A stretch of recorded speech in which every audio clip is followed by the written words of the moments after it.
Frontera Global.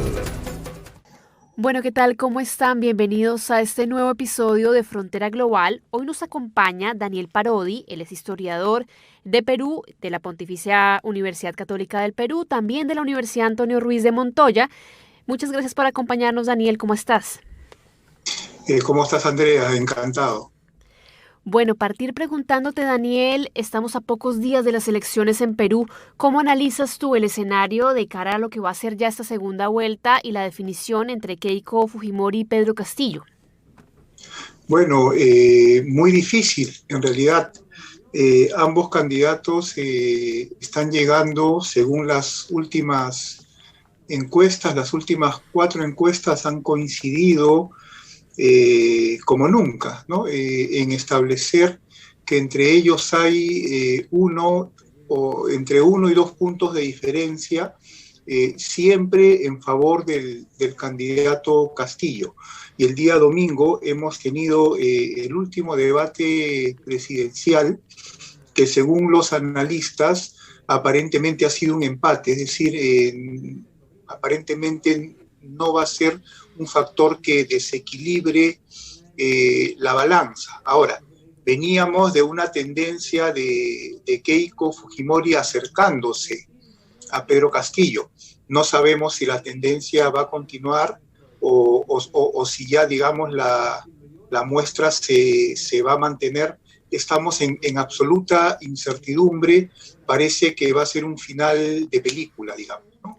Daniel, eso es lo que tenemos. Justamente preguntarte por esa incertidumbre que hay de cara a las encuestas. Pedro Castillo pasaba con un 18% de los votos, ella con cerca de un porcentaje de 13%. ¿Qué fue lo que hizo, Daniel, en este periodo de tiempo que se acortaran tanto las distancias entre ambos candidatos y que Keiko Fujimori se disparara?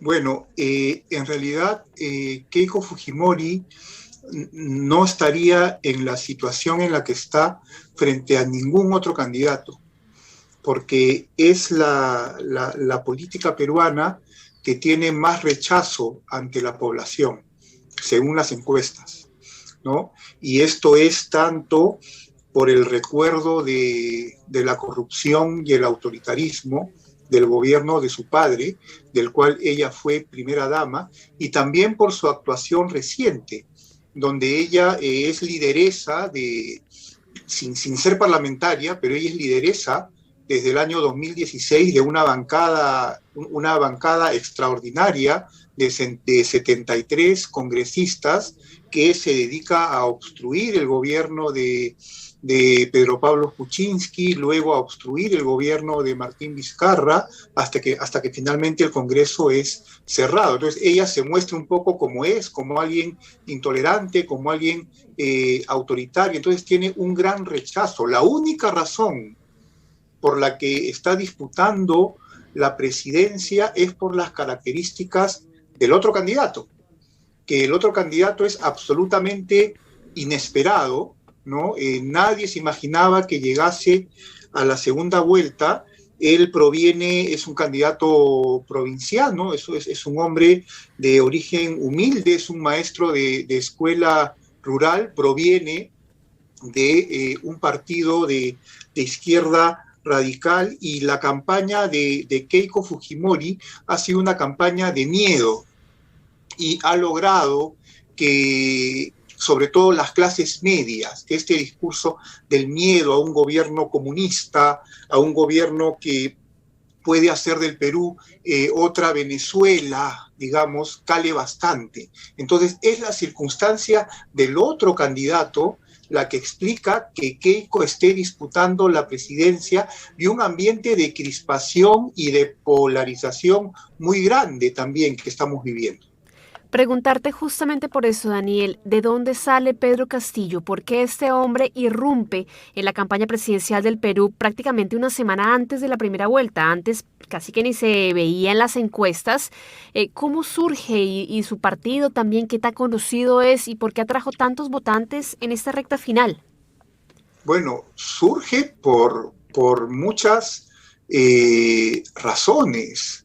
En primer lugar, por lo mal que la clase política en general ha manejado el país los últimos 20 o los últimos 30 años, ¿no? Por el caos político del país y por la sensación de indiferencia de la clase política hacia los grandes problemas nacionales, que ha sido captado por las grandes mayorías y sobre todo por las mayorías provincianas que se sienten abandonadas por las clases políticas. Entonces, el voto por este hombre provinciano, por este hombre que es percibido como igual a mí, como parecido a mí, como el que me va a defender finalmente de esta clase política que no piense en mí, es un voto de protesta, es un voto identitario, más que un voto ideológico, ¿no? Ahora, resulta que este candidato se presentaba en un partido Perú Libre, que sí es un partido de izquierda provinciana y además es una izquierda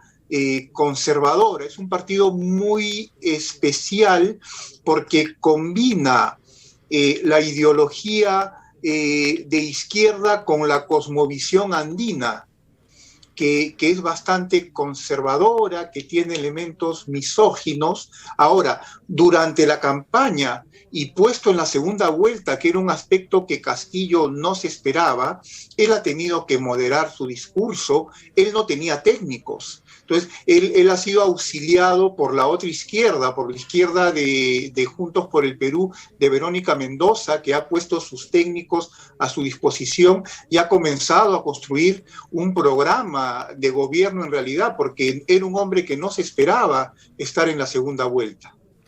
¿Y qué tanta posibilidad crees tú, Daniel, que tiene de, digamos, ejercer la presidencia un hombre que no tiene la experiencia, por un lado, y que no tiene tampoco el apoyo, por si se quiere decir, de el tema parlamentario también? ¿Cómo se va a dar este equilibrio de fuerzas que ha sido tan tremendo en los últimos gobiernos? Esa es la difícil disyuntiva en la que está el Perú. Yo la he llamado la usura contra la incertidumbre, porque de una parte Keiko Fujimori representa una afirmación neoliberal a ultranza, que no quiere ningún cambio. Detrás de ella están los llamados poderes fácticos, los poderes económicos de siempre, ¿no? Si hacemos un paralelo con Chile, porque sí es pertinente, Chile se está yendo a una asamblea constituyente precisamente para moderar hasta cierto punto algunos excesos de una política neoliberal. Y Joe Biden ha propuesto una serie de reformas en ese sentido. Las protestas en Colombia, hay una ola mundial. Entonces, Pedro Castillo representa de alguna manera también, ¿no?, un hartazgo frente a un neoliberalismo que no sabe repartir. Y Keiko Fujimori representa ese liberalismo que es el no cambio y que es un poco la usura. Pero para muchos peruanos, Keiko Fujimori representa finalmente es un timón, va a haber un timón. Mientras que Pedro Castillo representa la incertidumbre. Mientras que de cara a un gobierno, Keiko Fujimori tiene un poco más de posibilidades de ser gobierno, de gobernabilidad, porque tiene el apoyo de las Fuerzas Armadas, tiene el apoyo del poder económico y podría tener un apoyo congresal condicionado, porque hay varias bancadas que por prebendas, por cuotas de poder en el gobierno, la podrían apoyar. Sin embargo, es una presidenta que probablemente no podrá visitar la mitad del país por el rechazo que genera. En el caso de Pedro Castillo, inclusive si es que lograse armar con los técnicos que han acudido en su auxilio últimamente un gabinete interesante, se va a encontrar con tal oposición de la derecha, inclusive con un Congreso en contra, que a la menor reforma, porque él quiere hacer una serie de reformas que son hasta cierto punto coherentes, ¿no?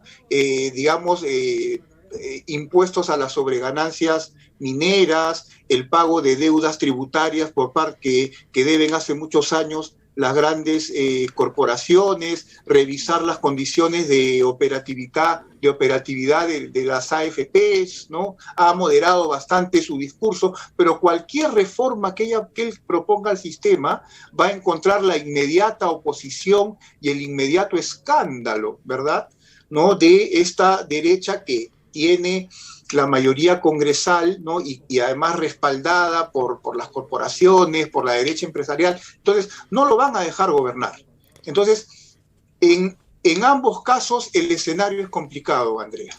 Tú tocas un punto muy interesante y es el de una presidenta que no va a poder visitar la mitad del país. Pero me preguntaba también qué tan fácil va a ser para ella ser presidenta cuando tiene un proceso judicial en contra que le hace que tenga que pedir permiso a los jueces para hacer una visita.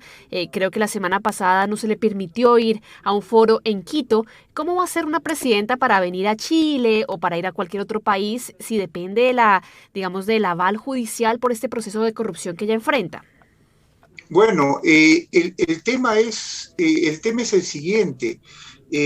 Hasta donde sé, porque, digamos, no soy jurista, pero según las leyes peruanas, desde que asume la presidencia, ella ya está protegida. Y justamente otro tema de debate en el Perú es que ella busca la presidencia para salvarse del proceso judicial en su contra y para, una vez en el poder, utilizar sus influencias y desactivar los juicios en su contra. Entonces,